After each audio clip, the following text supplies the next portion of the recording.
we start our meeting now, and I request our President Usha to give a welcome address. Okay, so the meeting is called to order. A very, very warm welcome to all of you who have joined us in this seminar. Even before the program started, I could see the positivity in all those who joined us early, the camaraderie and friendship. And it's nice to see very, very people whom we have connected a long time back coming together for a very good seminar. This meeting, so I first of all welcome Madam Shubda Kane for having accepted this request so spontaneously to do this session for us. Today, we are bombarded by news from everywhere. Every day, we hear a lot of statistics, data, news, graphs that we have crossed 4.66 million. The rate of infected cases has increased, and all that. The graphs, actually, for a stock market person, the graph looks very, very positive and encouraging. But when you see it on a COVID scene, it's not a very encouraging scene. So, all this information makes us feel a little fear. A lot of fear might be. We have seen people whom we know, neighbors and all infected, and now the more and more cases we see. There is nothing but to keep ourselves positive and to take us through this entire COVID situation. There is no end date for this situation, but the only end is in our minds. I think the best thing is to be positive, both in your personal life, financial life, official life, and this need to heighten the positivity is there throughout the day. And in such a situation, to have Dr. Shubda talk to us about positively living with COVID, we welcome her for taking this session. Thank you, madam. Did I start now? No. We will go to the agenda. Usha, do you want to talk about this, or Prakash has joined already? Yes, Prakash sir. Okay, I don't see Prakash sir, though he said yes. Surya Kumar sir, you can just brief about. I'm here, Usha. Okay. Welcome, Dr. Shubda. Yes, thank you. Neet Talwalkar. My name is Prakash Samudra. I'm an elder brother of Pradeep, whom you know very well. Yes, I was just thinking Samudra surname is. Yeah. So I'm also in this Rotary Club for a long time. I'll only take 5 minutes before you take over. Just to give a very good news, friends, today Usha informed us that the first tranche of foundation money has come. Almost 55 lakh rupees has been received. We can conduct 40 operations now. Your money has been transmitted within 4 or 5 days. We'll get it. So our team has to get cracked down on the pediatric operation. Our target is to make about 200 in this year. The first 50 has come. So let's get cracked. All the team, we will talk next meeting about in detail how to go about it. Secondly, the second information which I wanted to tell you is that our famous program for CSR under Corporate Connect will take place on Saturday, 19th of September at 11 o'clock. This is going to be a massive program. We have received about 105 social projects from about 45 clubs in the district. Our club has given a couple of projects. Also, our new baby club from Kanjurmarg has given some projects, and we are going to connect to the corporates. What is important now is that Usha will send the link. Usha will send a link to all of you. Please register. Please, all the members must register for this program for Saturday 19. And also, please forward to all the corporates, anybody of your relatives, friends who are working in any office of corporate, private sector or public sector, please send the link. We are expecting about 500 Rotarians and about 300 to 400 corporates on 19. It is a mega event, and I'm very happy to inform you that I'm the director of the project. I am taking the full responsibility. Our Mime Club name has come to a very high level, and Surya Kumar is supporting me. And I will talk about what role he can play in the coming days. So with that, I stop my small speech. Over to Shubda ji. One sec. Before that, one more announcement. Next, looking forward, this month is the World Alzheimer's Month. It's a time to recognize the impact of dementia and the loss of memory. In such an event, we have a session by Dr. Nilesh Shah, Head of Department Psychiatry, Sion Hospital, next week. The topic is Do Not Forget to Remember Me. So the topic itself is very intriguing. Dr. Shah himself is a versatile speaker and has been teaching graduates and undergraduates for 20 years. So it's going to be a very good session. So the next week is going to be very interesting. Go ahead. Nice. now I request our this program coordinator Sunita Pandwal to give opening remarks. Sunita, where is Sunita? Yeah, I'm here.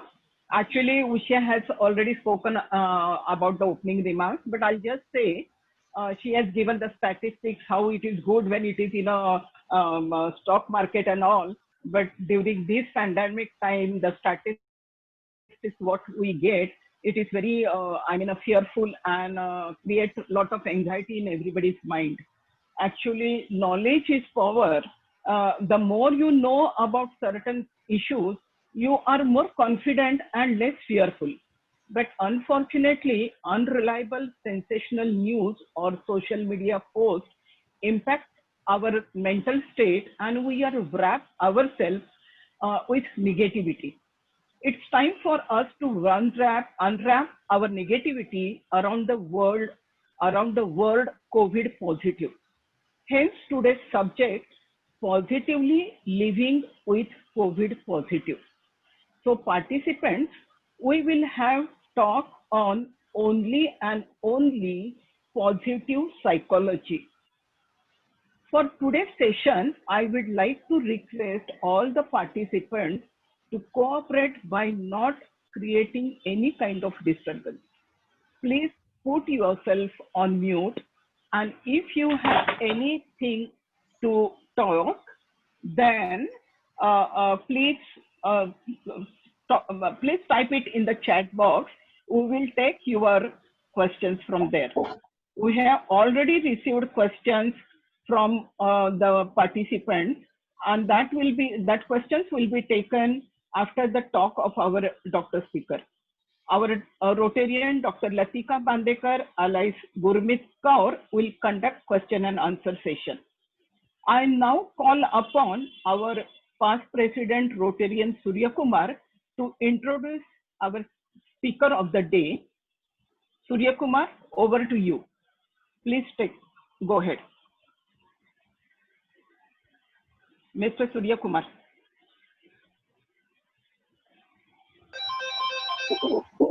Surya Kumar ji. Hello. Kishore? Can you hear me? Can you hear me now? Yes. Yeah, we can. Okay, so welcome all of you all for this very important session. I think with this session, we should become very confident in our lives. That is the main important agenda of this particular talk by Dr. Shubhada Kane. So I am Rotarian K. Surya Kumar. I am the past president of the Rotary Club of Mumbai, Mahim. I have been given the very pleasant task of introducing our speaker for the evening, Dr. Shubhada Kane. She is the classmate of Rotarian Anand Limay, Rotarian Dr. Prasad Modak, and Rotarian Dr. Latika Bandekar in her school days at Balmohan School. You can well imagine how good and competent she is, as in addition to her illustrious classmates, we have other luminaries like Rotarian Pratibha Malvi, Rotarian Prakash Samudra, and others from the same school in our club. I would just like to say, birds of the same feather flock together. Okay, now let me dwell very, very briefly on her professional career. Dr. Shubhada Kane is a well-known senior oncopathologist par excellence with 39 years of experience. She has a remarkable academic inclination and a brilliant and meticulous eye for all morphological details. She is currently working as head of Center of Excellence at SRL Limited, Mumbai. She retired as the head of the Department of Histopathology and Cytopathology at the Premier Cancer Institute, that is Tata Memorial Hospital, Mumbai, where she spent more than 35 years as a faculty member.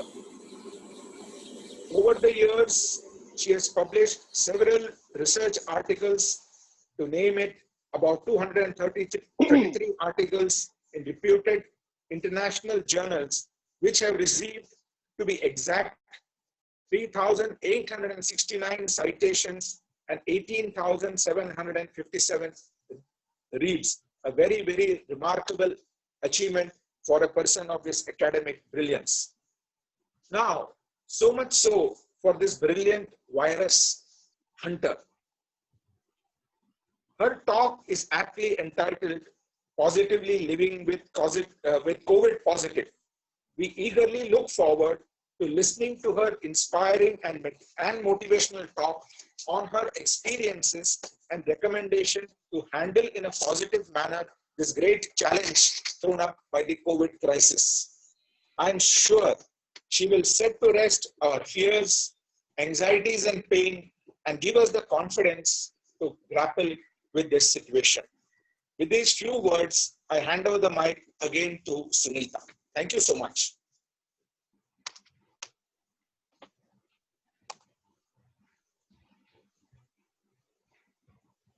Sunita, Usha. Should I start now? Otherwise, Yeah, I think you should start. Yes. Yeah, you have to start. so thank you all for the kind introduction. And first of all, let me thank all Rotarians for giving me this opportunity to share my views on COVID experience. I've been giving talk for last 35 years on different aspects of pathology in different cities of India, but they were all on pathology. So this is first time I'm talking something unrelated to pathology, and I'm quite excited, and I hope some of you also are excited to listen to me. So today I'm going to speak to all of you as a conscientious senior citizen who recently braved the attack of COVID-19. To describe you in a limited words, it's a life-changing experience. You have yourself to experience to know what it is, but I talk, and while talking, my experience will flow freely straight from my heart without any bars. But before I start, I want to put, can you hear me properly? Sorry, is it clear? Yeah, yes, madam, yes. Voice not, yeah.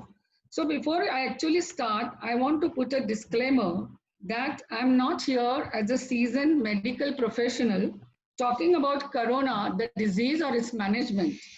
I'm going to talk basically on my experience as a wife of a COVID patient. So it is going to be my emotional journey, and I want to express it in front of you. So my talk is going to be in two parts. The first about the physical events that took place in the 2 weeks that my husband was in the hospital, that will be in the base. And then the second and the more interesting part will be what was going through my mind when I was quarantined at home, and how I reacted to that situation, how I faced it. Needless to say, I do not want to preach here, as our social media are doing good job very vehemently. And I mentioned it will be my emotional journey. So to begin with, we are a nuclear family of 3 members: my husband, me, and our younger daughter, who is working from home since March, that is since the lockdown period. My elder daughter is married and lives in Mumbai. She also is working from home. This whole background is necessary to understand, how COVID sets in. One Sunday evening in the month of August only, my husband refused to accompany me for a routine evening walk as he felt feverish. Usually it is I who look up to some reason or to some excuses to skip the walk, but this time it was my husband.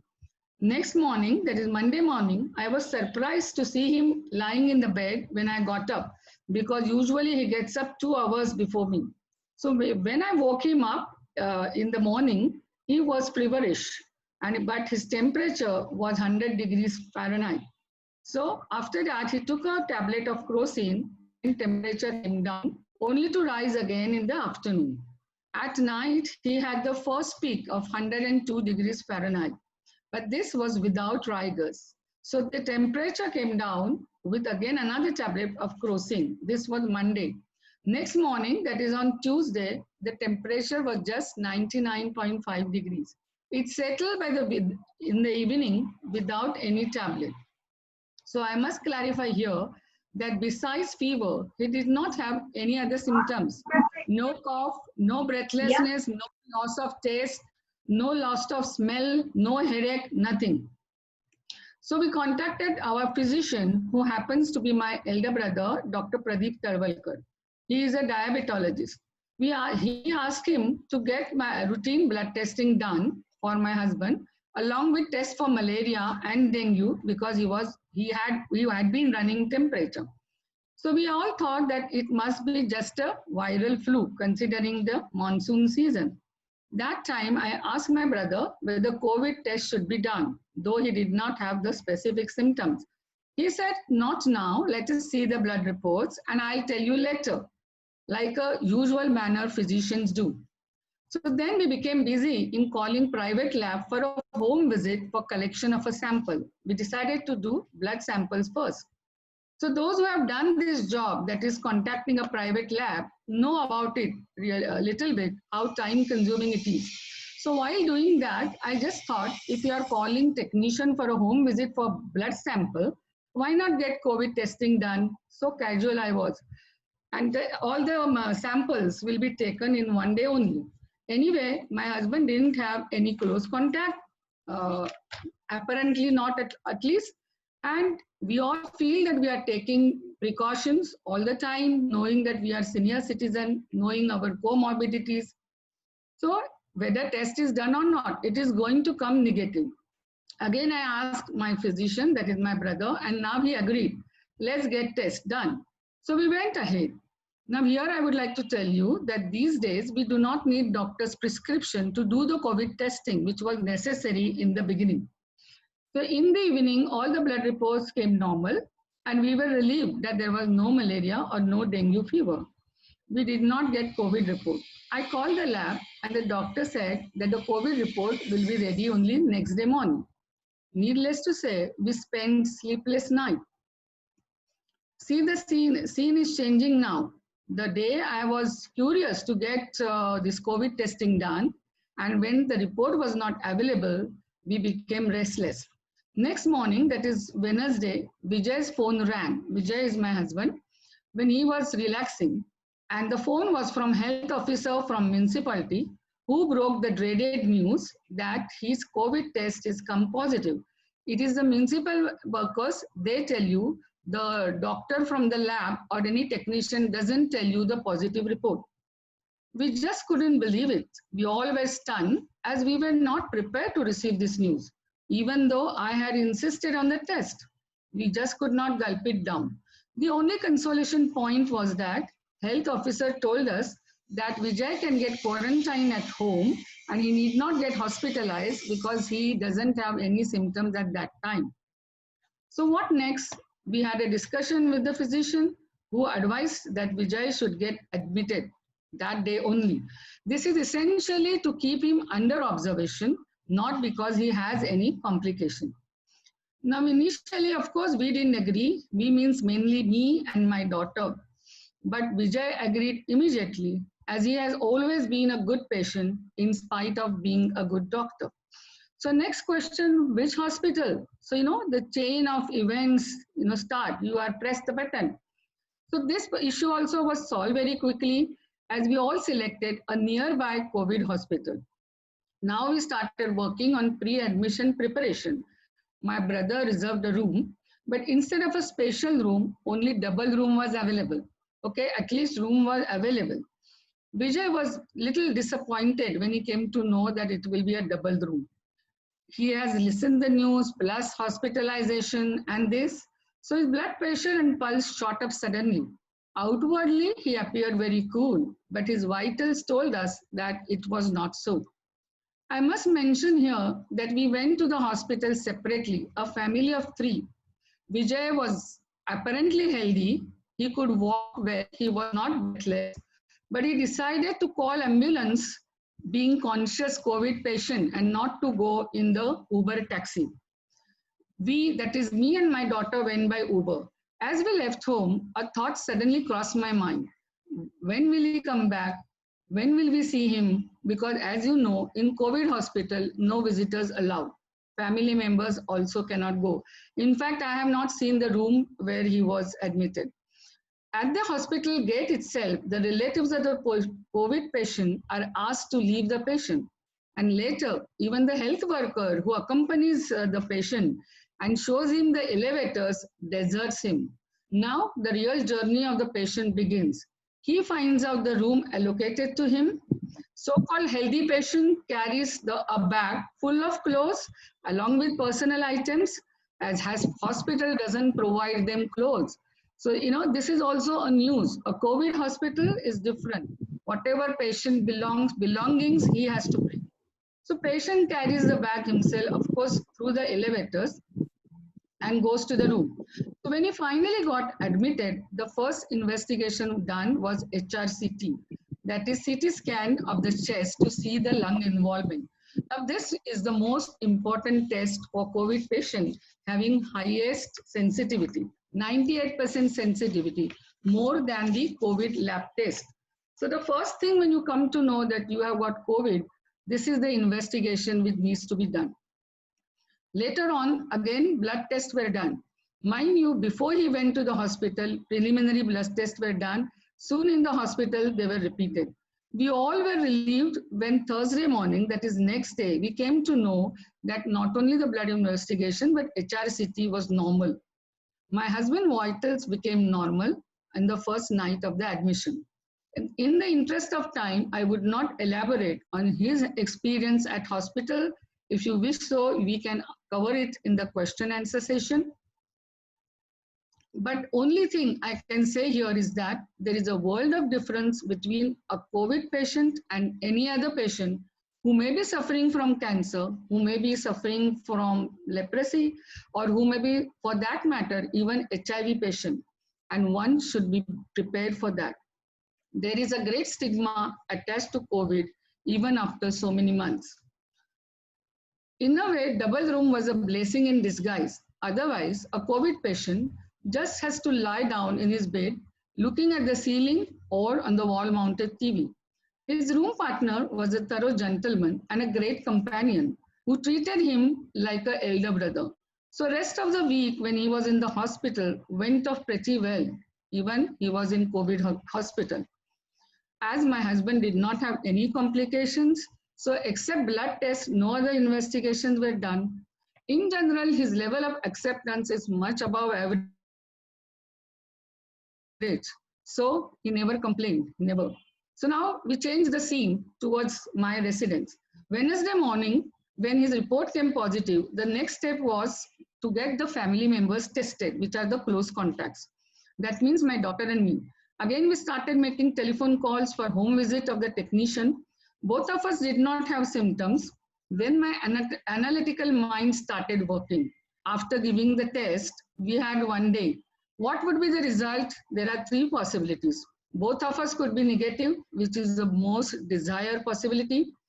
One can be positive and one can be negative, which is rather worse combination, or both could be positive but asymptomatic, which will not be such a bad combination. So each combination has different implications, and I'm not going in details with that. Naturally, now also we expected that both of us would be negative, and we may know the results by evening, but it did not happen. Now we started smelling fishy. Is it that our reports are positive, so the lab is not disclosing it? Because usually to the doctor, lab give out the report when it is negative. When the report is positive, they cannot do so. So the municipal officer will only inform you. So that terrifying waiting period followed. We came to know the next day morning that I am negative and my young daughter, who has been working from home all the time, was positive. I could not believe it. I had to call the doctor in the lab to ask her whether there is any possibility of mix-up, because both of our samples went together. She said, no, madam, we checked both of your samples at night twice, rule of that, and hence there is a delay in reporting. So my daughter had to be isolated from me and she had to be shifted in our bedroom, which has attached washroom, because that is the necessity for home quarantine. And I had to shift in her bedroom. Well, this was not very difficult compared to the following days. From that time onwards, I was the only person who was negative at house, so who could open the door, who could also work at home from dawn to midnight, in between innumerable phone calls on my mobile as well as on intercoms from society members, from my office people, office colleagues, and mainly from security personnel at the gate who inform you if you have any visitor or if your things which you have ordered come at the gate. So I was trying to juggle household chores, which I was not used to do single-handedly, even in the lockdown period when we shared our work, being a working lady. Now here I would like to tell you that between three of us, I was the one who worked every day outside, of course. So who was doing the office or lab work? My daughter was at home. My husband was at home from March, April, May, June, July. And only in the August he had started working. He is an ophthalmic surgeon and who went to Shushruta Hospital regularly. And I was a negative person. Now, first 2 days were simply chaotic and I did not know what was happening. I did not have any support, either mental or physical. Naturally, as we are quarantined, we don't expect much. But, you know, in the beginning, it is difficult to gulp again. But there was only one messiah in this chaotic situation, and that was our building security staff. Though there was no time to stand and brood in the first 2 days, one thought which haunted me throughout was, should my husband have got tested when he had a temperature only once, which was unaccompanied by any symptoms? What would have happened if he had not been tested? We would have thought that his illness was ordinary flu and he would not have been admitted in the hospital. We would have forgotten about it. But who knows if he had developed some complications in between? You never know. And then if he would have been in trouble, like hundreds of unfortunate people that we come to know from media all the time, the thought was dreadful. Now he was in safe hands, and that was the most important point at that time for me. So this is something behind why he was admitted. Secondly, if my husband was not tested positive, we would not have been quarantined. We would not have been tested, and we would not have been isolated. Okay, my husband would have been at home. We also would have been at home. So I could have got the infection later on from my daughter or from him. In case my test was positive, my office colleagues would have to undergo tests because they would have been contacts. So see the implications, they are far-fetching. But most importantly, because we tested him, we requested him and he turned out positive, so also my daughter, then we requested all our contacts, be it friends, colleagues, or our relatives who had come in our close contacts in the last 15 days to undergo testing. Not all followed the advice seriously. Some did, and those who did, only one person with close contact turned out to be positive. So now their family went into quarantine. They also declared their contacts. You must have heard and seen many a times in newspaper, politician declare, and that is essentially to get the info, to know their contacts, that they have to get tested. So ultimately, this is the way the chain of spread of infection gets broken. That you test, you tell your contacts, they tell their contacts. The spread of the infection is really broken there. And therefore, this is considered as a crucial step in prevention. It has to be fully understood by each citizen, whether educated or not. I must mention here that even today, many educated people refuse to get tested when they are symptomatic, when they know that they could have been infected by COVID virus, only due to fear of quarantine, and they are responsible for spread of the infection. So this should never occur. So I was clear in my mind that I have done the right thing and everybody should undergo test without batting an eyelid. In fact, here our physician had also concurred with the idea. So this is not necessary for one's own sake, for the sake of his or her family, but it is necessary for the society, and be prepared for the consequences at the same time. But it is better said than done. Now the real question, now my emotional journey begins. Now initially I will show you the negative aspect, because unless you know what are the negative aspects, you will not appreciate the positive efforts. So that though the talk is on positive aspects, I will tell you negative aspects first. Was I prepared for the consequences of the quarantine? Not at all. On the other side, I must say that first 2 to 3 days were very bad, physically also and psychologically. A subtle feeling crept along surreptitiously in my mind that are we boycotted by the society? What is my fault? I am not even positive. I am innocent. Then why the punishment? But on introspection, I realized that this is the way I'm thinking, that is fault with me, not with the society. I was overreacting to the social distancing, which is actually a norm in such period. You don't expect anybody to come to your home and ask about your health and what is happening. But what I failed to understand, that this was not a deliberate act on the part of the society, but it was really a result of misconception about the infectivity of the quarantine negative person, which is essentially derived from the Google experts, and it is not through scientific information.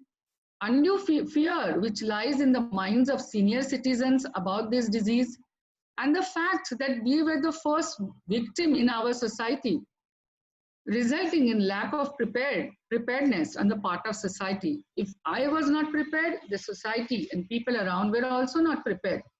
No doubt that I was emotionally drained, as my most important confidant, that is my husband, was away in the hospital, and I could not have possibly troubled him with my queries and my emotional disturbances. My faith in humanity was getting eroded minute by minute, and I suddenly became very cold. But very soon, with great efforts and better sense prevailed. My daughter helped me a bit. She told me to stop thinking too much and to chill, in their classic lingo. She also suggested me, if you are feeling so bad, why don't you read pathology?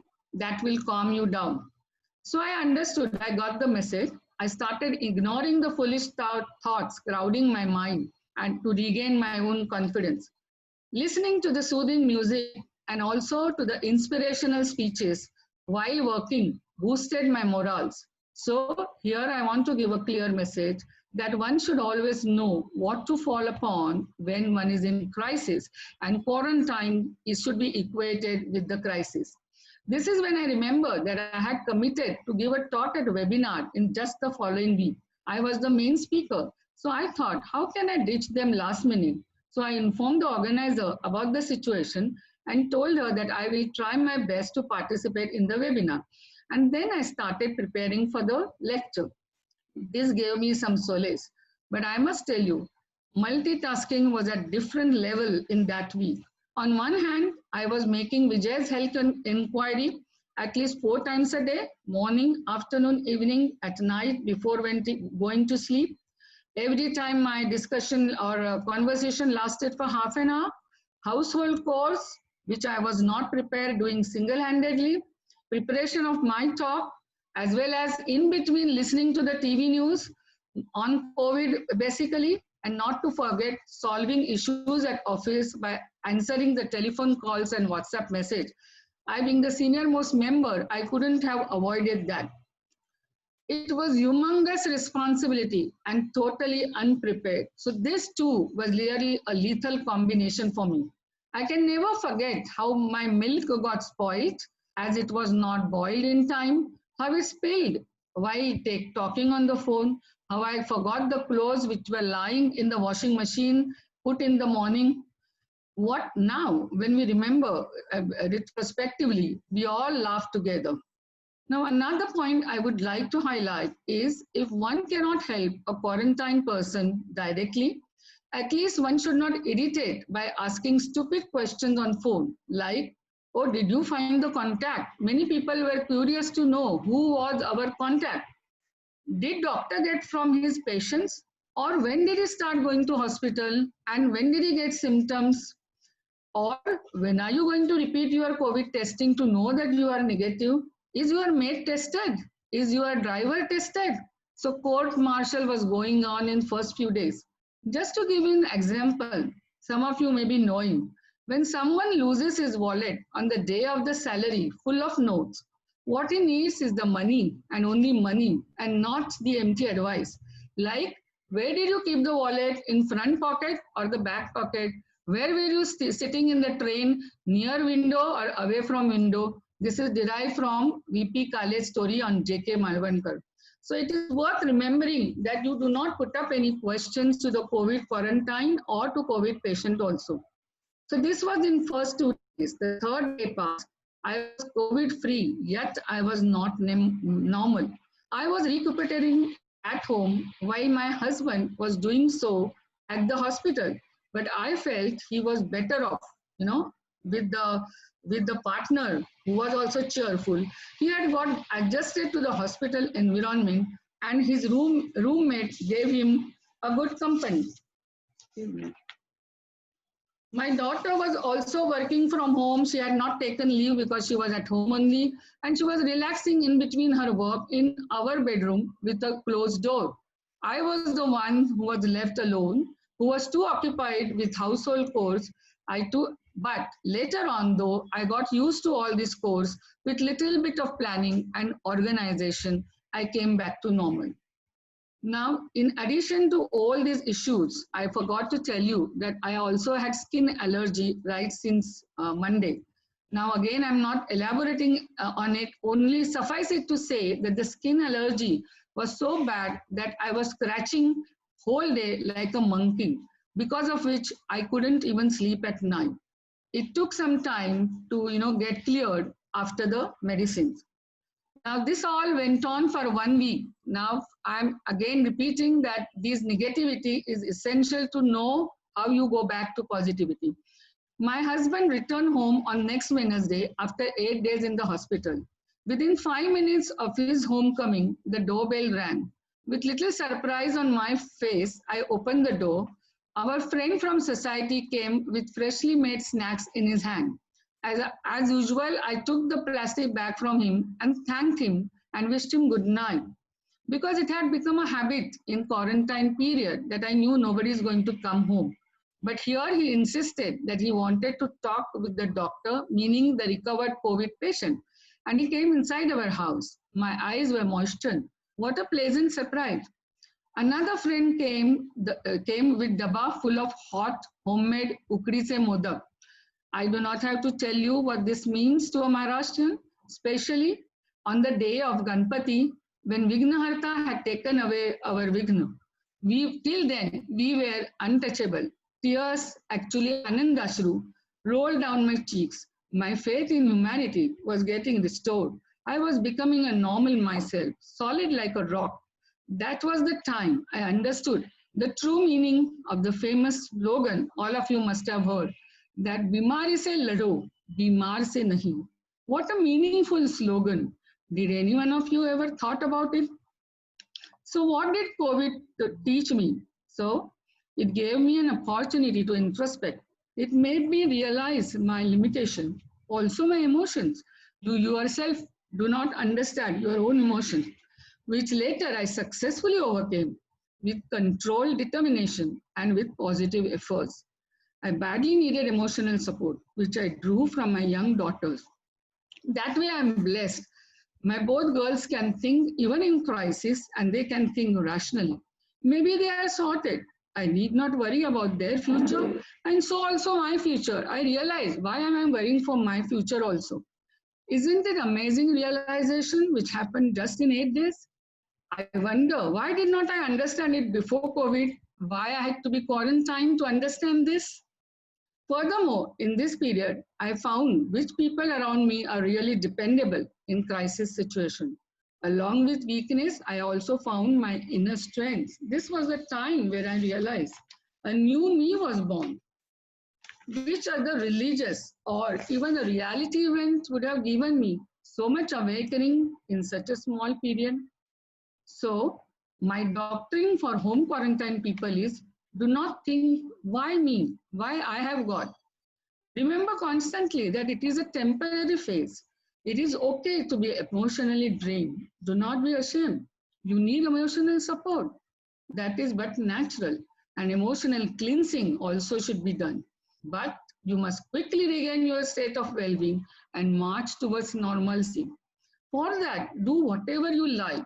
You know, many people say, many doctors say, in this period, if you feel like dancing, dance, singing, sing, do whatever you can, but try to be happy. Don't sulk. Do not have bitter feelings. Always try to be positive. And for that, happiness is different for different people. You can play cards online, you talk to your friends, your confidence, anything you want to do. But do not lose faith in humanity, even in Kali Yuga, at any cost. So my friends, do not get really scared with the word COVID test. You must get it done when required, but be prepared with the consequences, which I wasn't, because anybody in my close contact had not got this infection before. So let us join hands to face the COVID onslaught by prompt testing, strict quarantine, and hospitalization if required. I'm not recommending that everybody should get admitted and that your doctor will essentially tell you. But remember by heart that our fight with COVID is with disease and not with the patient. So thank you all for patiently listening to my personal, rather emotional experience of quarantine period. Hope it is enriching to all of you and will help you in the future if the need be. You will behave, I'm sure you will behave in more humane, more compassionate manner if you come across any COVID patient, and would offer a pillar of strength to them without speaking a word and maintaining social distances. So thank you once again. And now I'm like free to answer your questions. Let me tell you, this was only on my aspect. I have not included what my husband as a patient went through. You can ask him questions. I can invite him if you feel so. But this was the different aspect. And I have been true to my emotions and told you everything, how bad I was in first 3 days, and then how I decided this has to change, and what I did to change and get back my positivity and my normal self. Thank you very much. Thank you, Shubhada. First time I'm hearing your personal sharing. Otherwise, always I have heard you on the professional ground. Yeah, actually, I wanted to start, asking you about your neighbor's reaction. And Dr. Vijay, तुमच्याकडे आम्ही येणारच आहोत, पण थोड्या वेळाने. पहिल्यांदा तुमच्या बायकोला सुरू करू दे. Okay. So, what was your neighbor's reaction? But जेव्हा मी उकडीचे मोदक ऐकले, so I was thinking I should have given you my number to invite me, to share that ukdiche modak at your place. But it was really good start or good initiative from your friends and family. But it doesn't come in one day. You have to maintain those relations always. And thanks to both of you and your children. Another, there are so many questions we have come across. And as I told you, I made them in different categories. First, we'll go with the testing, then the differential diagnosis, treatment, mental health, and then finally, I want Dr. Vijay to share his experience as a patient, because as a doctor, I know how confident and how friendly he is, because he's my ophthalmologist. But as a patient, how he managed that turmoil, emotional turmoil, that we'll find. The first question comes from our Mr. Surya Kumar, and same things, it was shared by Radhika Gupte and Vasanti Chandorkar. First was, it was like, the police suggest a reliable and authentic agency for testing if the need arises. Same question came from Radhika Gupte, is testing reliable? And Vasanti Chandorkar, just testing. There was another question from Mr. Jawahar Damniwala, the request for information on COVID-19. But I think professional information you are not giving, you are right? Neither about Lab test I can give. I said about the disease and management I won't. Lab test I can give. Okay, currently there are basically two tests, RT-PCR, which all of you know, and rapid antigen test. So one, when you suspect to have COVID or when you get symptoms like fever and you have tested for dengue, malaria, which are the common causes of the fever, and when they are normal, then when your doctor advises to do RT-PCR is the test to go for and not rapid antigen. There are differences between the two. If any interested, I can briefly tell you. Rapid antigen test, as the name suggests, is result time is in just 30 minutes. So you can sit there and get the result. But here the sensitivity is very low. In contrast, RT-PCR takes time. It takes at least 1 day to get the results, and it is done with the machines in the lab, and the sensitivity is very high. So when you are suspected to have COVID, it is better to do RT-PCR. Then RT-PCR will be positive even there is a low viral load, whereas rapid antigen is positive in only when high viral load. With the result, rapid antigen can be false negative in a higher percentage as compared to the RT-PCR. So for RT-PCR, as I've mentioned, when you are suspected case, but rapid antigen test is ideal only for screening purpose. That means in a high risk population. For example, in Mumbai, in Dharavi area, rapid antigen test all across the people houses will be much better because it's quicker, it is cheaper, rupees 800 per test. But if that test is negative, you cannot rule out infection, and then you have to follow with the RT-PCR test. Okay?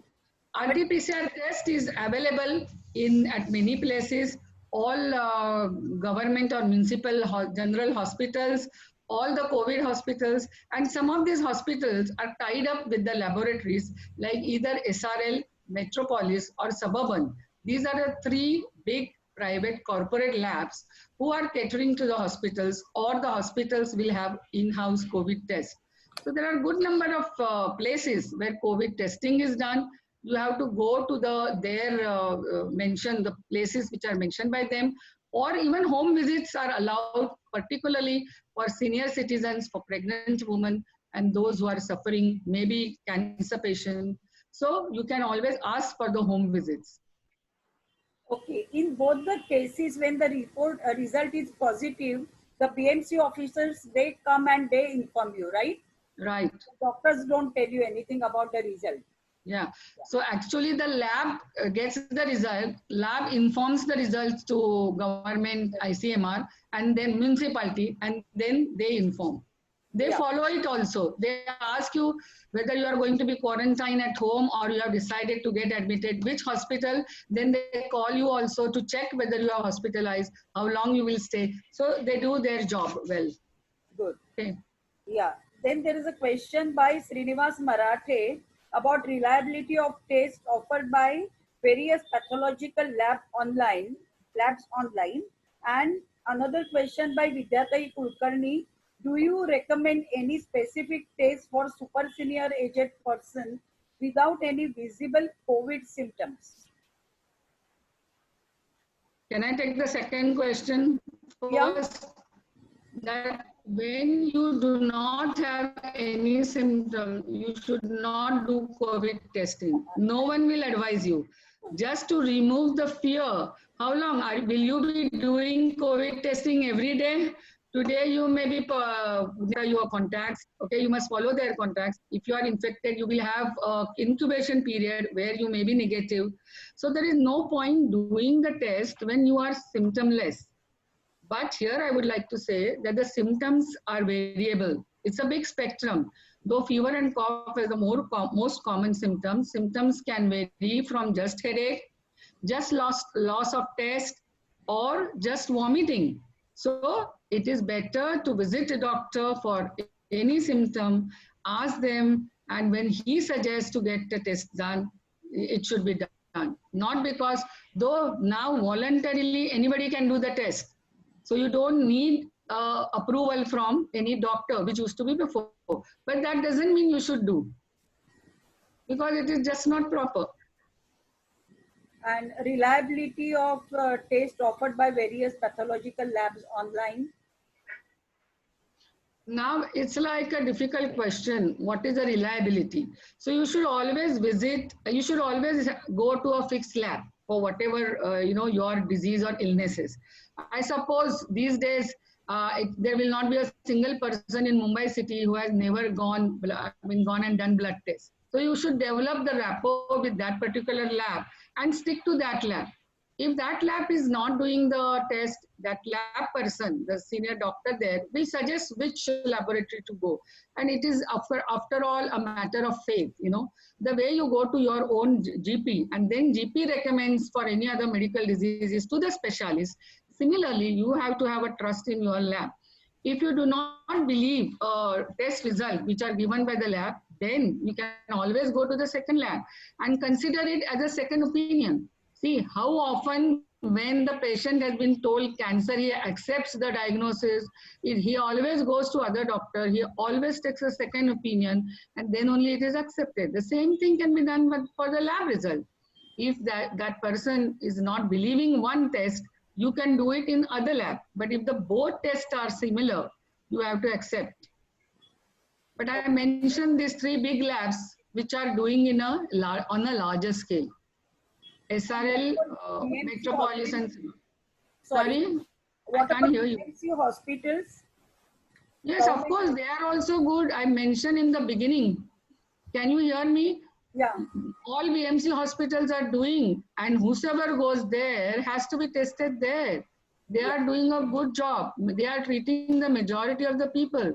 Yeah. So that is what I'm saying. Wherever you go, you have to believe. But Whichever. these labs are open 24/7? BMC, I'm not sure. No, BMC is not open. No. Because when you were busy in your emotional turmoil, I tried to call you because my other friend's husband was supposed to get admitted in Global, and that was evening, and they told to get the rapid antigen test done. And I asked my friends, in KM, they said during time, when casualties in the morning, that time we can do. Night, if the patient is getting admitted at KM hospital, we can do the rapid antigen, but otherwise, no. So in that case, are there any labs open in the evening or night? Any idea? Yeah, I'm not sure. Vijay, do you know? Are you aware? At night, yeah. Night also few places it is done, but I'm not sure. But certain labs they are working all 24 hours in the lab. No, see, collection centers may not be open. Yeah, collection centers are not open. All these labs are round the clock because they are doing the test. They are so much under pressure. So many tests are done. So they are working in the lab. But I don't think collection, because that requires huge. Yeah. And you must know that when all this COVID testing, whosoever is doing, many of them get tested positive. So then they have to be quarantined, or their, other people, their contacts. And so half the staff is not working. So it is just not possible to be 24 hours, however much they like. So I don't think Subhadra, actually, so basically if a person is symptomatic, or patient requires an admission for a cardiac admission or something, and the requirement of a report is urgent. In that case, hospitals like Jaslok and others, they have a facility, they will collect the sample. The report will be done next day, but the sample can be collected in the night. They have a facility near the casualty where you could go and get the thing. But they will not do for every single patient. They will do it only if there is genuine emergency to do the collection of sample at that particular time. Otherwise, they will not collect, because then the sample will be tested in the morning. That is the first time when they do it between 7 to 10. And after that sample is collected and tested, you can get the report by maybe 3 o'clock or 4 o'clock or 5 o'clock in the evening. Okay.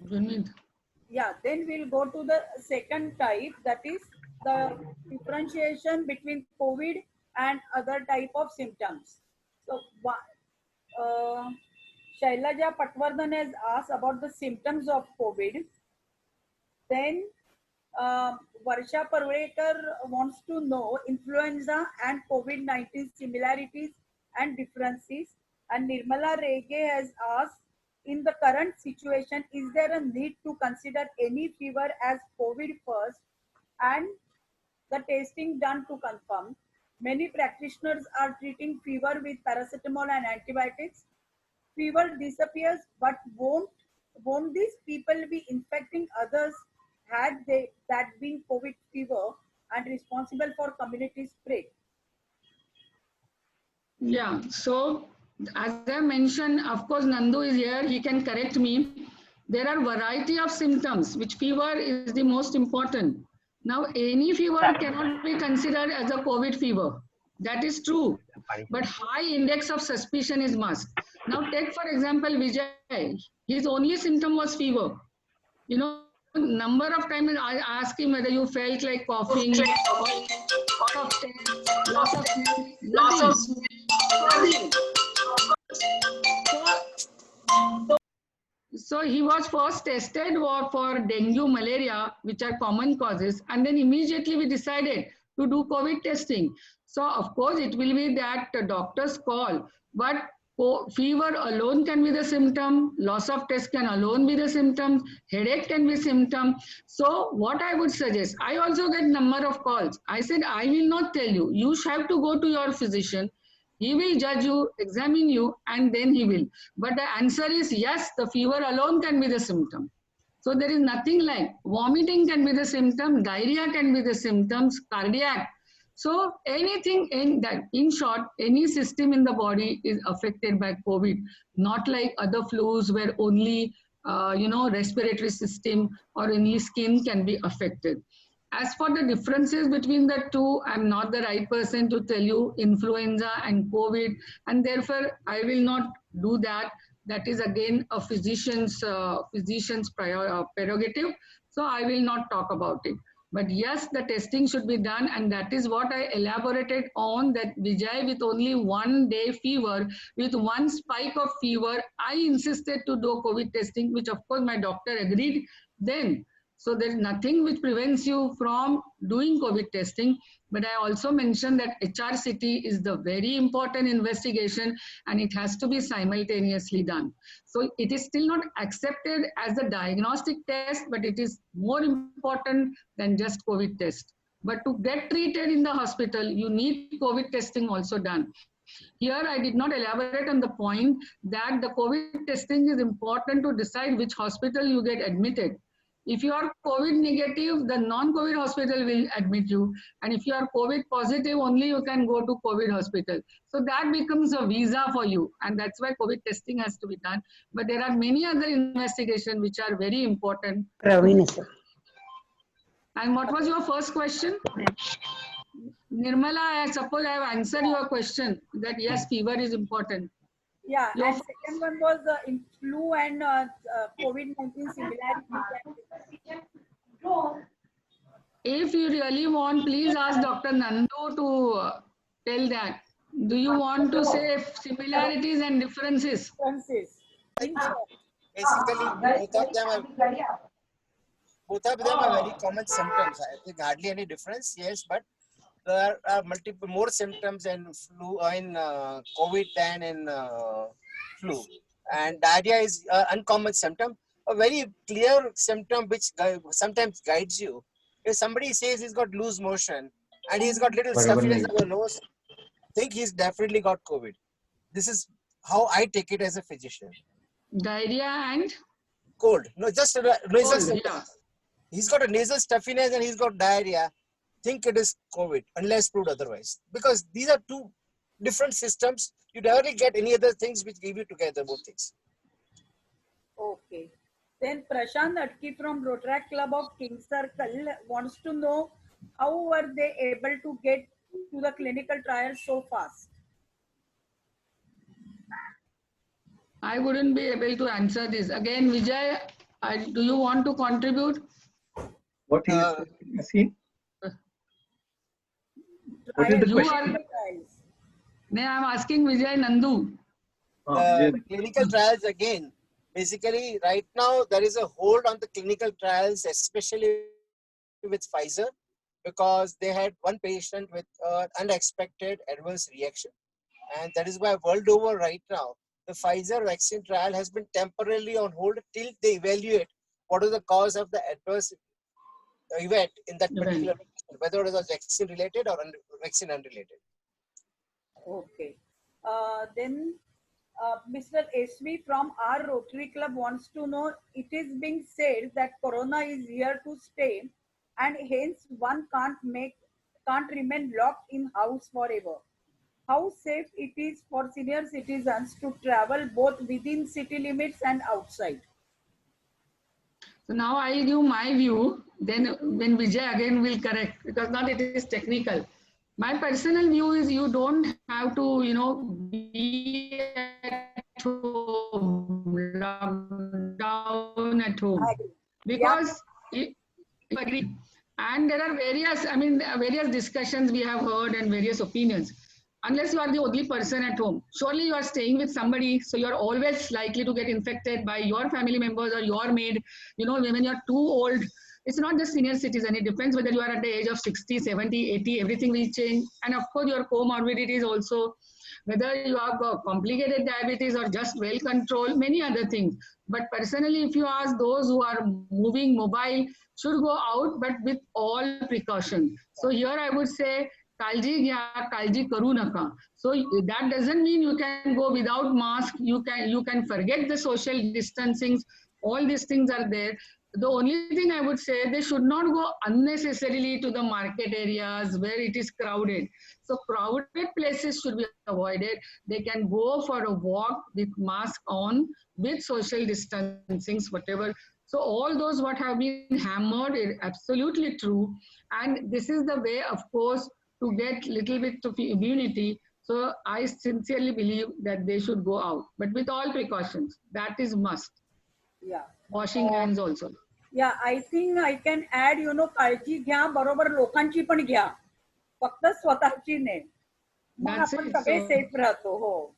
That is why I said the chain needs to be broken. Okay. Why? Where even now I have to tell many people on roads, put your mask up, because their mask is over the neck. Here. Right. Yeah. What does Dr. Kani say about it? Yeah.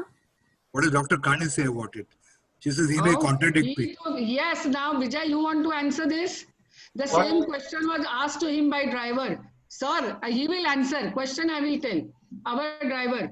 Sir, आप तो इतनी ये लेती है, सुरक्षा के बारे सोचते हो, आप तो मुझे बार-बार मास्क ऊपर उठाने बोलते हो. I told you only one answer about that.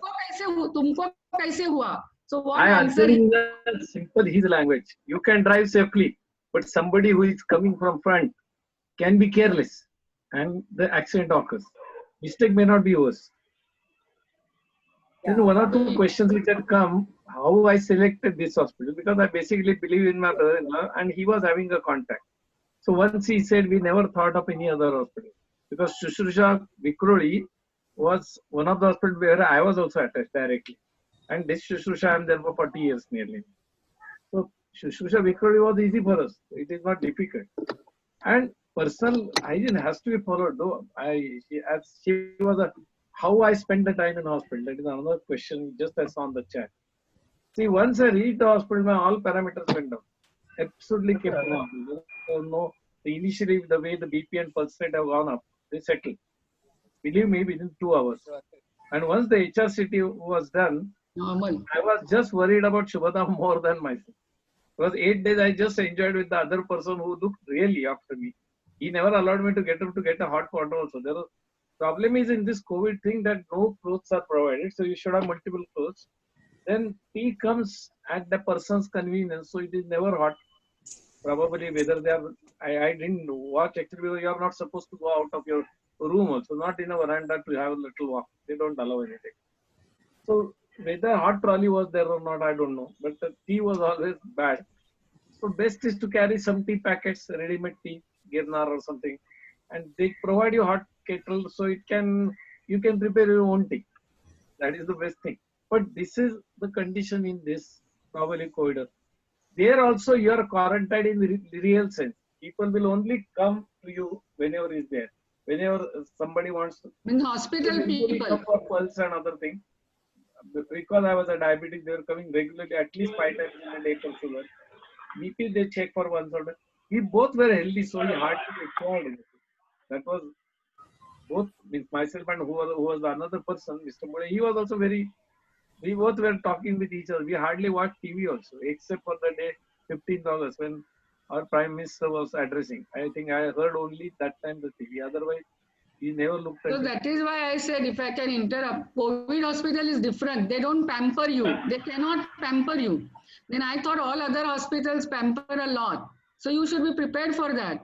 And when any person comes in, he was saying, you don't even come to know whether it is a doctor, sister, or ayabai or matron, because all of them were wearing PPT that suit. So you absolutely cannot recognize anybody. So it's totally different picture. I don't think I will be able to recognize a single person out of them. Shubhada madam, I will like to come in. See, you are from the medical fraternity, so you are not afraid of hospitals or doctors or wards or anything. Absolutely. But nowadays, we are doing counseling to COVID patients who are admitted in Thana Civil Hospital. And they are really frightened. Okay, even their symptoms are not there, they don't know actually what is happening. And they are really fearful, and anxiety is very high level.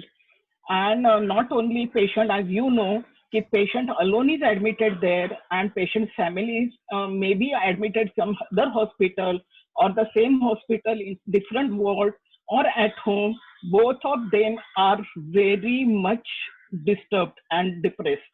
So this is the actual situation happening in the hospital. COVID patients who are admitted in the hospital, and the counseling really helps them. That is why we have come into picture, and we are doing the counseling to these patients in Thane Civil Hospital. And this is started by your own doctor from the Tata Hospital, Dr. Marian McAdam. She got connected with Thane Civil Hospital for the counseling patients. Yeah, it is nice to hear, but I would say that counseling also have to be done by the professionals. Like, yes, see, I may feel like doing, so you have to have a proper training, education, and then experience in COVID. Like I said, physician, but I must tell you, all physicians do not have experience of treating COVID patients. So, you know, it is there also, there's some difference. Those who have treated COVID patient against those who have not treated. Similarly, anybody cannot get up and say, ki, I am doing counseling. They can help, but there has to be, you know, one person who will coordinate this counseling activity. But your point is well taken. There is really a need of counseling for this. That is why I told you that in first 2 days, even I was emotionally drained. Even though I knew many things. So what about those maybe uneducated patients and all?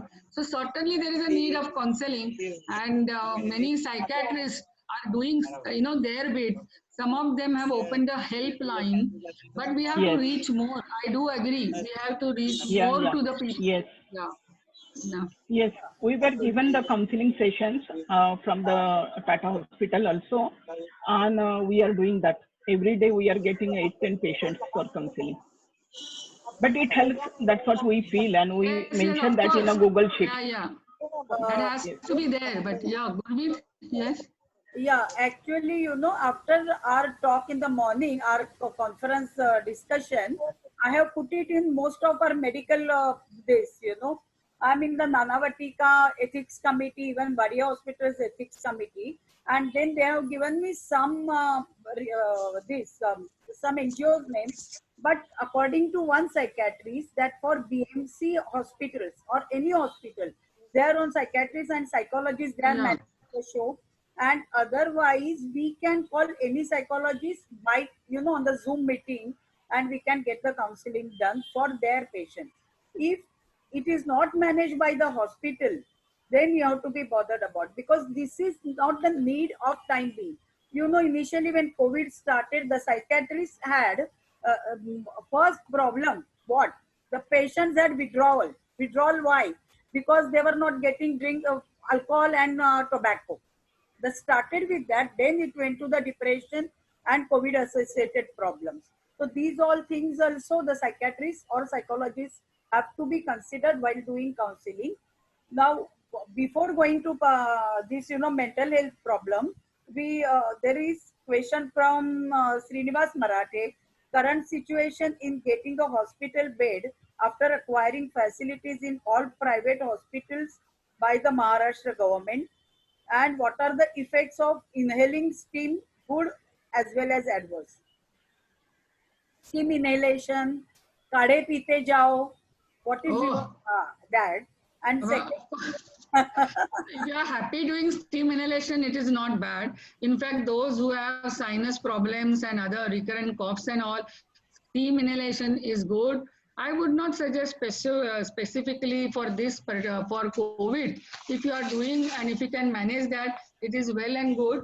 But Gurmeet, I wanted to tell you about, which I would pass on to all of you. I would like all of you to, go through it. It is by head of infectious disease clinic, University of Maryland, USA, Dr. Yunus. He has, given in a simple way that what you should do and what you should not. And here he advocates that all these things are not necessary. And he has come down to only washing hands, keeping safe distance, wearing mask, the basic things. And he said once at home, you don't need to change your clothes urgently also to rush to the washroom for shower, because according to him, purity is a virtue, paranoia is not. So this all of you must have heard or read on the WhatsApp, but I found it very good that C19 virus doesn't hang in the air. This is a respiratory droplet infection that requires really a close, consistent contact. So just because somebody sneezes far away, you are not going to get infection. You can walk through gardens, sufficient to use normal soap against antibacterial soap. You don't have to worry about your food orders. The chances of bringing C19 home with your shoes is like being struck by lightning. So as I mentioned, he had said only these three. 3 to 3 is important. Others are additions, as maybe fads. You can do many things. But I would suggest that simple, Zincovit, zinc with B complex and vitamin C would be important. Is Vijay Nandu around? For everybody, that minimum you can do for boosting immunity. Anything else, he has, I think, unmuted. So these are the basic things. Other things are fancy, kada bida. In short. So in short, you have answered 3 more questions. Very By good. Umasha, that was what precautions should bronchitis or patients with asthma should take during this pandemic. Indrani Choksi, she asked about the best way to deal with COVID-19. Baban Kodak, how do we maintain positivity in this situation? And even inhaling, you have already answered. About Positivity, I can tell you again, as I've be prepared. That is number 1. Don't ever say that I am taking precaution, it will not happen. Let me tell you, my husband had this attitude. He never said I will not get. He always said I am prepared to get. In this long fight, I don't know when I will get, but only thing, if I get, it should not be with complication. He was prepared to get hospitalized. So that is what I'm saying. So be prepared, okay? Get some knowledge about quarantine. That was the main purpose. This is then. And remain positive and find out your emotional supporters right now. In crisis, whom should you call? Who, when calling or talking to which person will relieve your anxiety, will relieve your tension that you must know before. Then which music will I like to hear? So you should have that thing ready with you. That concoction. So if I am going to be in that crisis, what will I do? So that is important. And be positive, and that is temporary phase. I told you, all negative. Slowly the negativity goes down, but you have to make positive efforts, and you need emotional support. That you must know. Yeah. And that may not be always from a nearby person. It may be father, so you can connect with him on phone, be it in India or abroad, but you must know your own resources, your own limitations. Okay? Yeah. Then there's a question on the same type. by Shobha Tai that checking temperature and oxygen level regularly, will it help? Yes, generally it will help, but nothing is foolproof. Nothing is 100% sure. If your symptom is not going to be fever and cough or breathlessness, your symptom may be just headache. So what is the use of just noting down normal? So it has some basic parameters. Now when you go to different societies or different public places, you know, everybody checks your temperature. Every day I go to my lab also, there's somebody who takes my temperature. That is just general parameters, but it has some purpose. You know, you are not checking your temperature at all, so it is better, and even pulse pressure, but that is not end of all, that you must know. Yeah. As I mentioned, without fever also you can have COVID disease. Right. But yeah, every day you are not going to check the stools, and you are not going to know after checking stools also whether it is a COVID virus. So best way is to be, sorry? Is he talking? Please, yeah, he's sharing something. Yeah, Vijay, Nandu. We can hear you.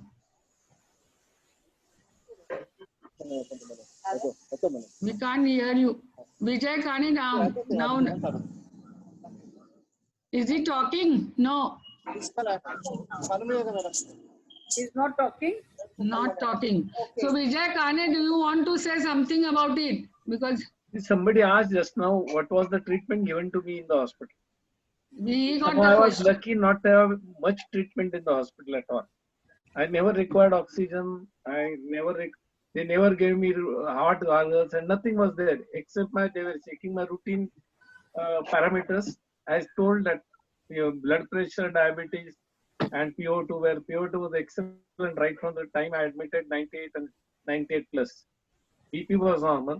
So these were the only they were checking regularly, and once they did the swab again, but that was too early, so it had to come positive. And then the doctor told me that we were very much inexperienced to start with. We were keeping the patient till the 2 swabs negative, and that time can go more than a month. So one bed gets blocked. Once after 10 days of your initial symptom, if you are symptomless totally, rather from symptomless to 10 days, then you can be asked to go home with proper precautions, remaining quarantine at home. Otherwise, nothing was advised to me except for whatever she said, means Zincovit and vitamin C. That is the only 2 medicines advised. Otherwise, I was absolutely, hardly I took any more tablets in the hospital, neither at home. My own medicines are going on. Vijay, with NSCI COVID Center, when we spoke to doctors there, they advised us to supply boiled egg, that is protein, and citrus food. I mean, lemon. Yeah. So that helped. Vitamin C, source of vitamin C. That even I was taking at home. Vitamin C. And in the hospital? Hospital, they hardly. I said whatever the diet they were giving to me, that was chapati, rice, and other thing. They asked me whether I wanted something non-veg. I refused. No fruit was given. That's why I said. So I was getting rice and chapati and bhaji. Otherwise, nothing. So Vijay, what he wanted to ask, you were never offered any lemon juice or any citrus fruits? No, nothing. That is why I said they are not pampered at all. They are, as compared to minimum contact, so minimum entry of people. Minimum entries. We are not allowed to go in the veranda. I said, can I go and walk a little? So I was only allowed to walk in 10 feet room, whatever I can. Thank you, Dr. Manor. Yeah. You recognize him, no? Yeah. Pradeep is there. Yeah. Yes, thank you. So, Latika, sorry, Gurmeet, can I say about positivity? Two more things. So, positivity, stop listening to TV and WhatsApp. Correct. I did that for last 1 month. That itself removes your negativity. Don't pay attention to statistics. That you can't learn anything from statistics. Statistics doesn't tell you how much what risk you are having day to day, whether sitting at home or going outside. So please avoid all this media to get the information. That is itself is a positivity. Yeah. Then there is a question about swab testing and CT scan of chest, whether it is very important for COVID patient and whether you rule out that. Yeah, it is a good question. I answered that, but I'll again say, once you know you have a COVID, HRCT is the single most important test which everybody should undergo, whether they are quarantined. And that is why later on I accepted his idea going to the hospital. Once you go to the hospital, HRCT is done, blood tests are done. Now I'm not going into details. There are D-dimer, CRP, LDH. These are the special tests done to know whether that patient is going in the complications or not. And those are important. So if you are at home, it may take time again for you to call somebody to collect the blood, then for you to do the report, then you contact doctor and get proper management. So everything is very rapid in hospital. So that is why patients should be hospitalized. Now there are some doctors who believe that instead of COVID test, straight away you can do HRCT. So yes, HRCT is important, but as I mentioned, to stamp you as a COVID patient, COVID test is important. So both are important. COVID test decides whether you get admitted in non-COVID or COVID, where HRCT is the investigation which tells you whether the lungs are affected or not. Yeah. Then Dr. Hemangi Dhavde has asked, recurring infection is occurring in some patients. I think even in healthcare workers it is happening. Means immunity is not permanent. So whether test has to be repeated? If yes, at what interval? See, once you get the COVID positivity, your test need not be repeated during that period, because it is known that the virus can stay in your body for months. RT-PCR is the investigation, very good investigation to detect the viral infection, but it detects the dead virus also. So RT-PCR has no value when you are convalescing, because even though your infection is controlled and virus is in your body, it will be detected. So for positive patient, when he recovers, need not undergo testing. Now, 2 months later, if he becomes symptomatic, then he should undergo testing again with the doctor's advice, because every symptom can be a new infection. And to answer your question, reinfection is not so common. That is what I'm saying. Since people have noticed it, yes, reinfection certainly occurs, but that doesn't mean 50% patients undergo reinfection. So it is true that your immunity may not be long lasting. That is why I did not talk about that antibody test. The antibody negativity does not mean that you don't have infection or you have not had infection and developed immunity, because as you know, immunity is of two types. The cell-mediated immunity and this antigen-antibody reaction. So antibody test will only tell you whether your B cells have been active and they have developed antibodies, but you may be antibody negative, but still you will have a cell immunity. And similarly, the antibody positivity doesn't mean you are completely immune or protected from the infection. So as depending on your symptoms and your test, your doctor will decide whether you have to undergo repeat testing, and that may have to be done. Dr. So Shubhda, yeah? I understand Dr. Phadke has a lab at Mahim, Yes. and it tests 24/7 if you visit there. If you visit, but COVID testing is not done. COVID testing, any analysis is done in their lab. Okay. But they don't actually collect swabs at SRL lab Mahim. The centers are different. The centers at Wadala and Mahalakshmi. Okay. From there, samples are taken to his lab, and there they are tested 24/7. But Okay, you can't go there and give your sample. No, not at all. My colleague wanted to do it, cannot be done. So there you have to go. However, SRL Goregaon, they are doing rapid antigen test there only, as well as RT-PCR. So different labs will have, different modus operandi. But Mahim, they are not collecting the sample. Thank you. Thank you. Okay. Then Megha from Rotary Club of Ruia College she wants to know about what is herd immunity. Why is it that some people have extreme symptoms while some don't? How is India handling the pandemic? Big question. Huh? Did bad governance result into increase in the number of cases? How did WHO and China handle the pandemic?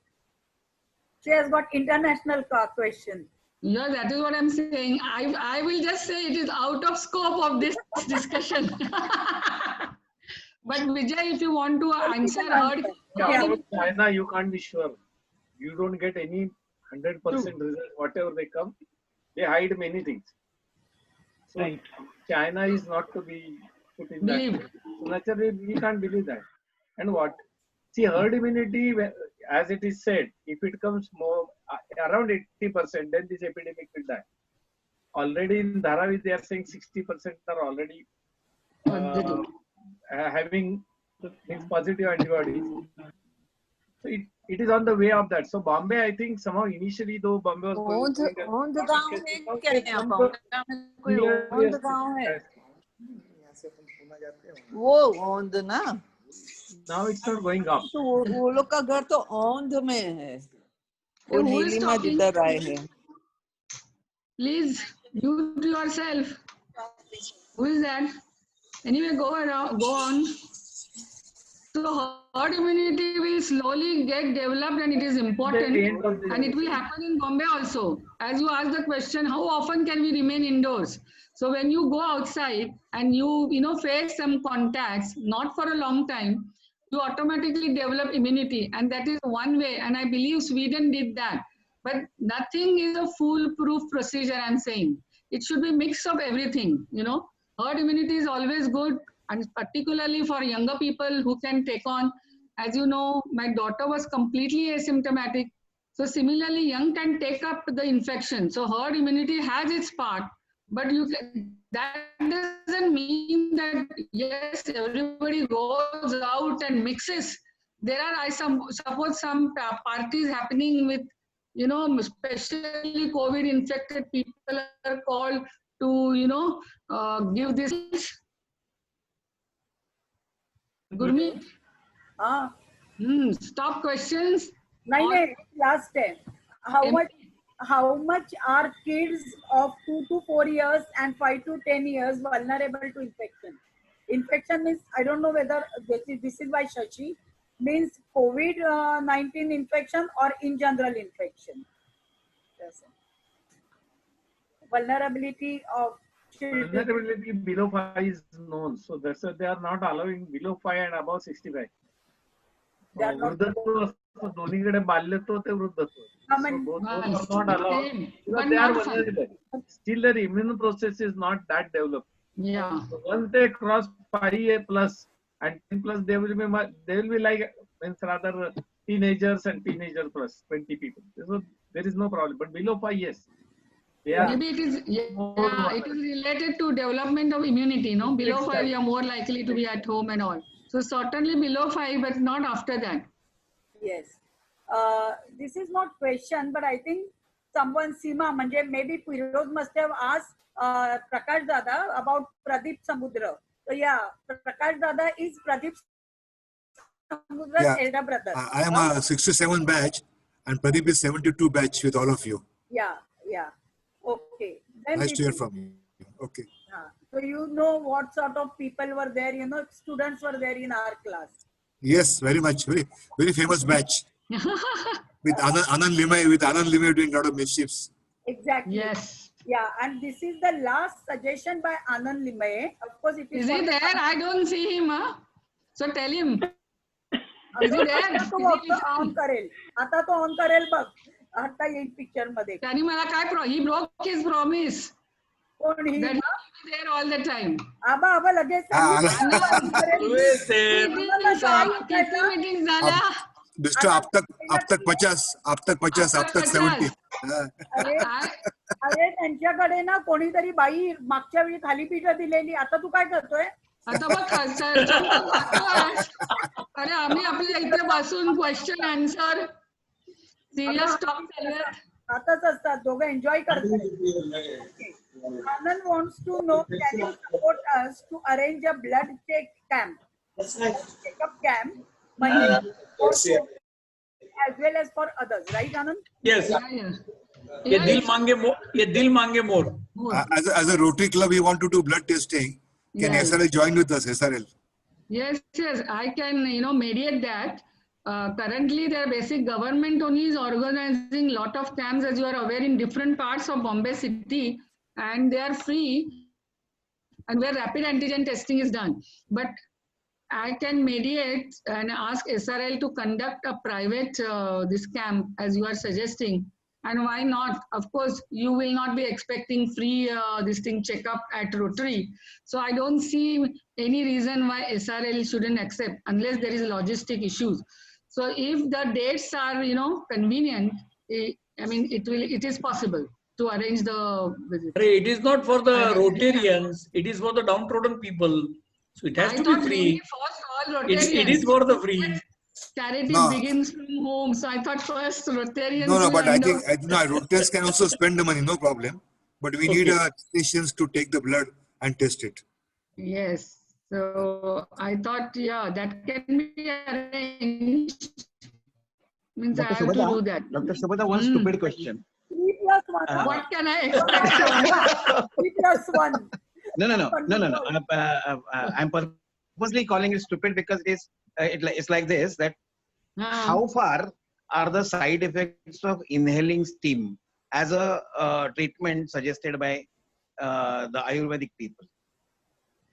Are there any side effects? No. Are there any side effects in the sense that, since you are inhaling steam, is there any water collection in the lungs? Oh, that's it. Retaining of water vapor in the lungs and then causing retention of water. Accumulation of water in the lungs. Not that I am aware of. Yeah, not that I am aware of that the steam then condenses on, lung surface. I'm not aware of. But steam inhalation. Not surface, inside. Area, in general, I'm saying inside lungs. Yeah, inside because lungs. you're inhaling, a deep inhale would cause that steam go right into the lungs, right? Yeah. Now, what if it is retained out there and then condenses out there? I don't think there should be any problem. Otherwise, it wouldn't have been advised to, other lung diseases or respiratory diseases. Now, Mr. Marathi, I heard Mr. Marathi, I heard with another doctor, he said, or she said, that the temperature at which the COVID can be disintegrated is 60 degrees centigrade. 60 degrees centigrade. And you cannot get 60 degrees centigrade steam to go in the tract because it will be injured.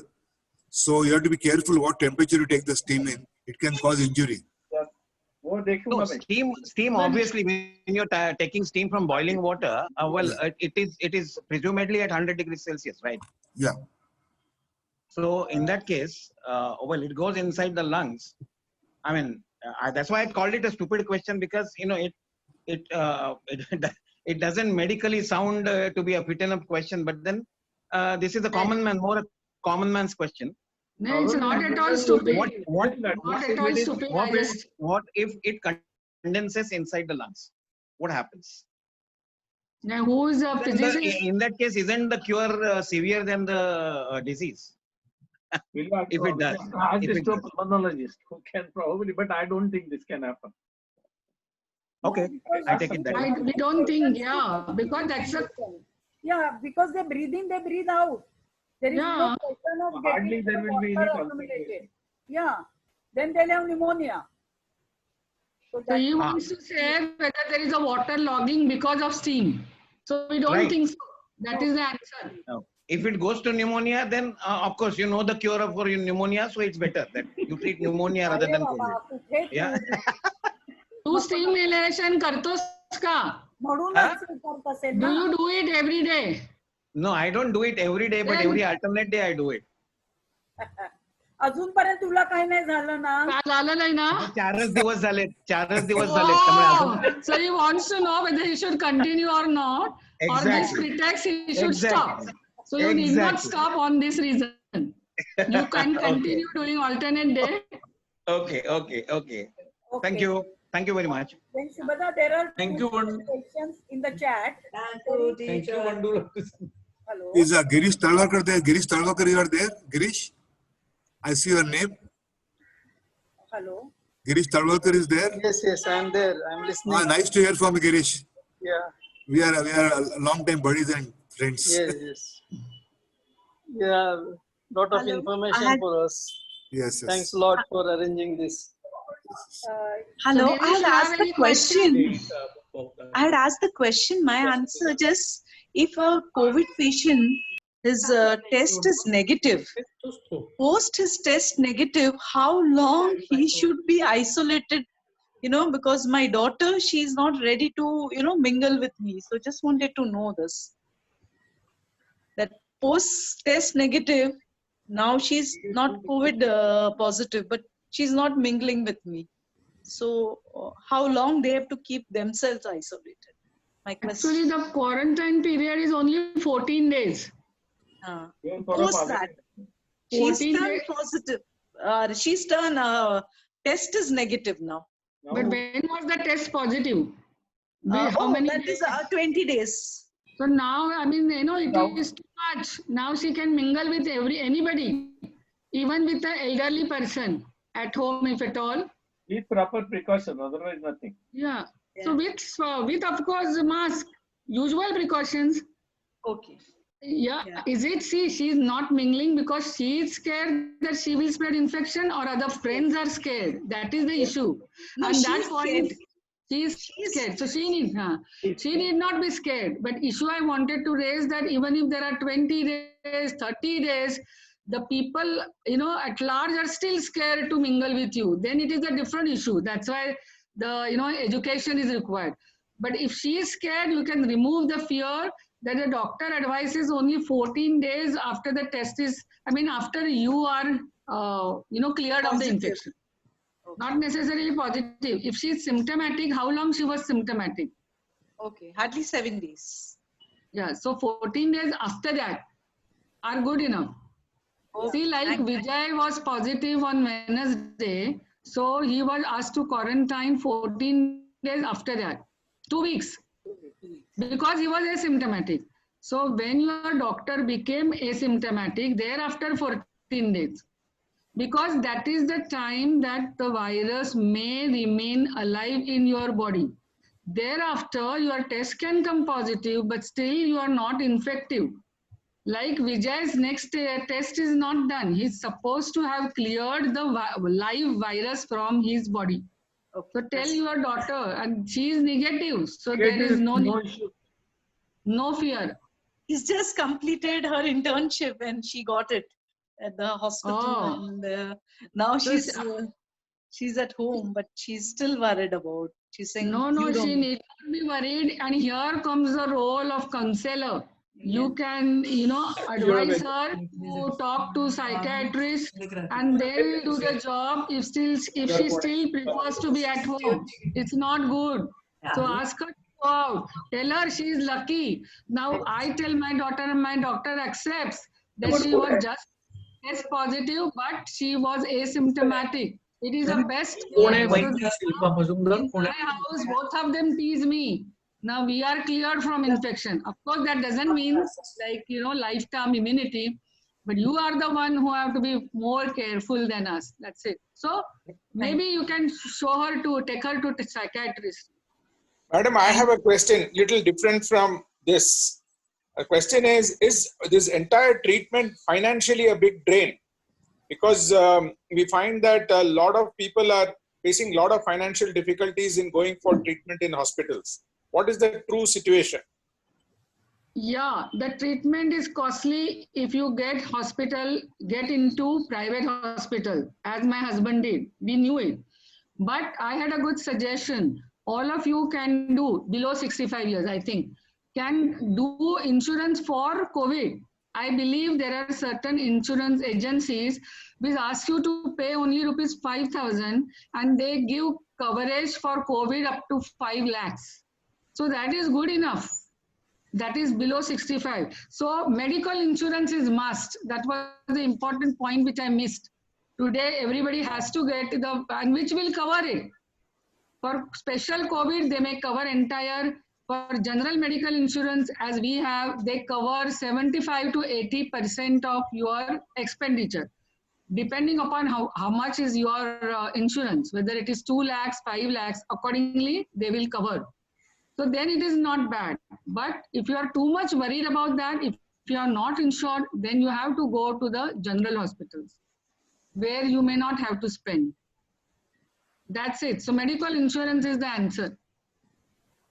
But your treatment is costly. There is no two ways about it. That is required.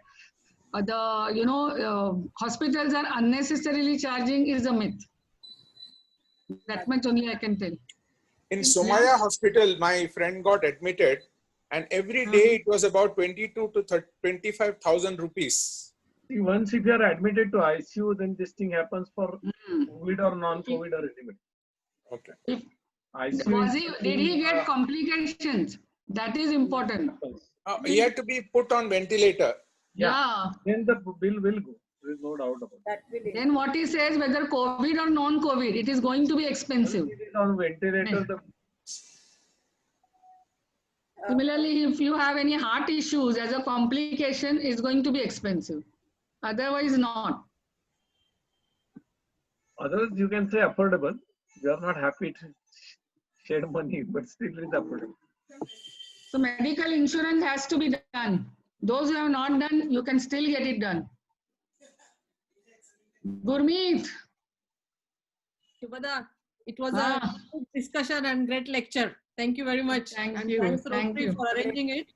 Latika, International thank you. travel. Anand. Bye. I'm leaving now. Hi, Thanks, Nutan, for attending so patiently. Nutan and Narayan. For attending, saying also. And great, well done with the recovery. From UK. He has joined, the psychiatrist has joined from UK. Please share your experiences also. If you want any EMDR, it's ready here. Yeah. Thanks, Shubhada. But you never contributed anything. I had forgotten about counseling. Still, it is not too late if you want to say 2 lines about counseling for this. Whom? Me? No. Narayan. Narayan. Yeah. I thought there was no psychiatrist around because your face was not seen. Dr. Dawle and Dr. Narayan, both of them. So Yeah. तुमचा experience Londonचा, UKचा. So when do you think counseling for an average person, like whenever the patient gets positive, should immediately counseling be done? What time? What should be the invest? Or if you can tell, enlighten. Only if required, not necessarily. Not otherwise. So average person, like what I went through, no counseling is not required. I started thinking that why I am getting such bad things and bad feelings. But okay, normal, yes. That's normal, yeah. Temporary or environmental, you can say, situation. Yeah. Yeah. It's a normal response. Yes, yes, I suppose. If it is long term, then you need something. In chat box, there is from Shaila to everyone, it is difficult to decide to what hospital to go for patients because they tell us to quarantine, but worse conditions are found there in the centers where HRCP can be done. I think you have already answered that in your talk. You have shared your experiences. And even Dr. Vijay has told. Of course, he has shared in good possible way whatever he has suffered that also. But I think we have support from private as well as government sectors, and we have to manage the show, right? Shubhada? Yes. I thought you were sort of summing up, so I didn't pay, I didn't pay much attention. Yeah. Summing to, I think, Sunita, you are summing up. Thank you.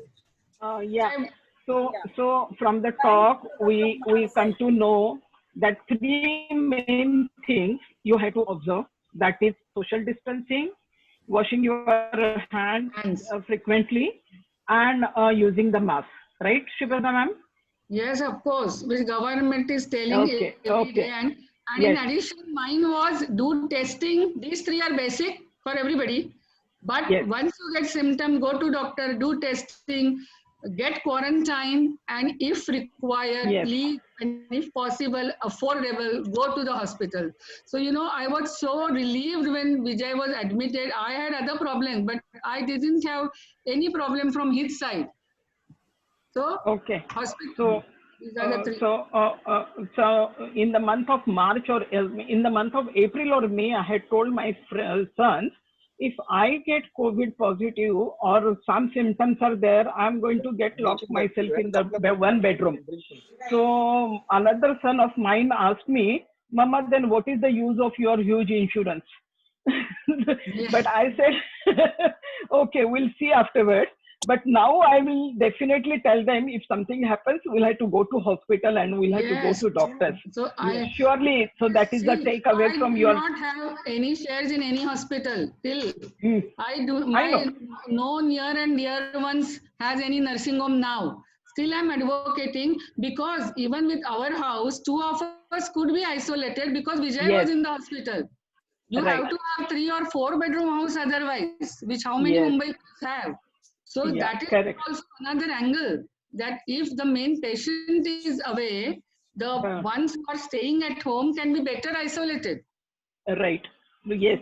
So good to know everything. So a lot of things are cleared, and we definitely everybody will become positive by listening to your story. And Mentally positive. Yes, mentally positive. In these mentally days, positive. Means only COVID test. No. So mentally positive. Yeah. Shubhada, 1 minute. There aren't any sufficient beds, I believe now. No, I think because the number is increasing. No, see. There is a problem. I couldn't get a special room. I was happy later on, but initially I was also apprehensive. But I believe the beds are not really, they are in scarcity. Because if this is the problem, rather, and people probably are not going to the centers. They are afraid of the centers which can develop. That is another problem. So can I answer? Yeah. The number of tests are increasing. So the number of test positive people are increasing, but not all of them need hospitalization. So all this you hear, is distorted. As he mentioned, there are good number of centers for convalescence, but there are many issues about that. So people don't want to go there. I have heard many people, they don't want to go to general hospital because care is not good. They do not want to go to these centers because there are expensive. So there is no dearth of bed. Beds are there. If you are willing to spend some more, you can get bed in the these private hospital also. It may be double room, but that is not bad. Okay. Right. Anyway, thank you so much, madam. I will ask our Medini, Rotractor president from Rotary Club of Ruia. Medini, can you take over? Good evening. Is Medini around? Yeah, I'm here. Yes. Good evening to each one of you all. This is Rotractor Medini Garg, president of the Rotary Club of Ramnarayan Ruia College. It is I'm very glad to be giving this vote of thanks today. I just want to thank a couple of people because of which this event was successful, starting with none other than our speaker, that is Dr. Shubhada Kane ma'am. Her insights about how family goes, because all that we get to know from news and reports is about what the patients are going through or about the case, but we really do not get to know about what the family and on what personal level a person goes through. So your journey was really inspiring and it really gave us a positive outlook about it. Nextly, I really want to thank Vijay Kane sir, who is also present over here, for giving his insights about how things were really. And not forgetting Dr. Nandu sir, who again on time being, he was telling